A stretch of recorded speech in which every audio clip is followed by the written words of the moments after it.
Good afternoon, শুভ দুপুর বন্ধুরা। তোমরা সব কেমন আছো? আশা করি তোমরা খুব ভালো আছো, আর আমিও খুব ভালো আছি। তো দেখো, নতুন ফ্ল্যাটে চলে এলাম। তো কদিন পরে পুজো হবে, যাই হোক এখন তো এসে গেলাম। আর দেখো, এই কালরান গদিটা নিয়েছি। ওই গদিটা পুরো নষ্ট হয়ে গেছিলো একদম পুরো। ওখানে তো উই পোকা ছিল ওই বাড়িটায়, আর একদম বাজে স্যাঁতস্যাঁতে ঘর, উই পোকায় একদম খেয়ে নিয়েছিল বলে এই দেখো এক্ষুনি দোকানে গিয়ে আমি এটা অর্ডার দিয়ে এক্ষুনি নিয়েছি। দেখো কেমন হয়েছে অবশ্যই কিন্তু তোমরা কমেন্ট করে কিন্তু জানিও। আমার মেয়েও বলছে। আর বন্ধুরা দেখো ঘরের কি অবস্থা, মাল এসেছে, এত বড় ফ্ল্যাট নিয়েছি দেখো, তাও মানে কি বলবো। আর সব এগুলো সব এই যে বালিশ, এই যে বাংকারে উঠবে সব, দেখো দেখে নাও, সব বাংকারে উঠবে এগুলো, দেখে নাও দেখো।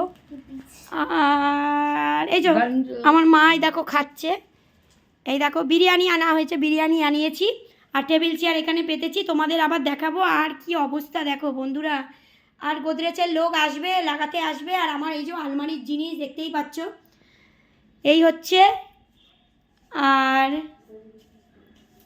এদিকে হচ্ছে দেখো গ্যাস লাগিয়ে দিয়ে গেছে, এই দেখো ফিল্টার লাগিয়ে দিয়ে গেছে, গ্যাস লাগিয়ে দিয়ে গেছে। সিলিন্ডারটা এদিকে করতে হবে।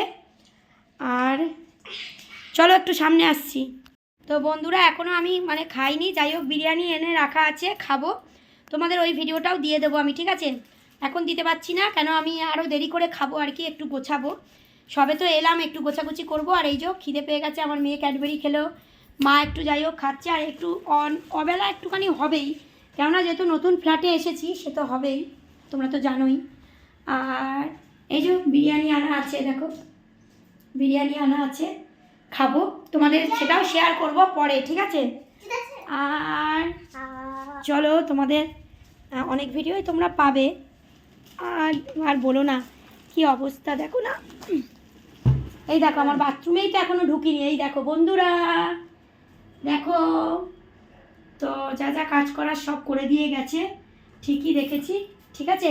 কেমন এটা এটা কেমন লাগিয়েছে অবশ্যই কিন্তু কমেন্ট করে জানিও কেমন হয়েছে। এটা লাগানো কেমন হয়েছে মা? ভালো হয়েছে? আচ্ছা আচ্ছা ঠিক আছে। আরে বন্ধুরা, আমার ফ্ল্যাট বলে কথা, তাই না বলো? যেমন আমি সুন্দর, আমার ফ্ল্যাটটাও তো সুন্দর হবে কি? আর এটা লাগিয়েছি দেখো, দুটো কিনে এনেছিলাম, এটা লাগিয়েছি। আর আমার ড্রেসিং টেবিলের অবস্থা দেখো কি অবস্থা, বাংকারে তুলবো তবে এটা ফাঁকা হবে, মানে এত কাজ। আর বন্ধুরা এইটা কিনেছি, দেখো ঘর মোছার জন্য এটা কিনেছি, এটা 1200 টাকা নিয়েছে ঘর মোছার জন্য এটা কিনেছি, কেননা ঘর মুছতে হবে তো, আর বসে ঘর মোছা যায় না। তো যাই হোক, চলো তোমরা খাওয়া দাওয়া করে নাও, ঠিক আছে? পরের ভিডিওতে আবার দেখা হবে নতুন ফ্ল্যাটে, অবশ্যই তোমরা ভিডিও পাবে। আমাকে কেমন লাগছে অবশ্যই কিন্তু জানিও। তো চলো, তোমরা সব খাওয়া দাওয়া করে নাও, টাটা, ভালো থেকো, আমার পাশে থেকো।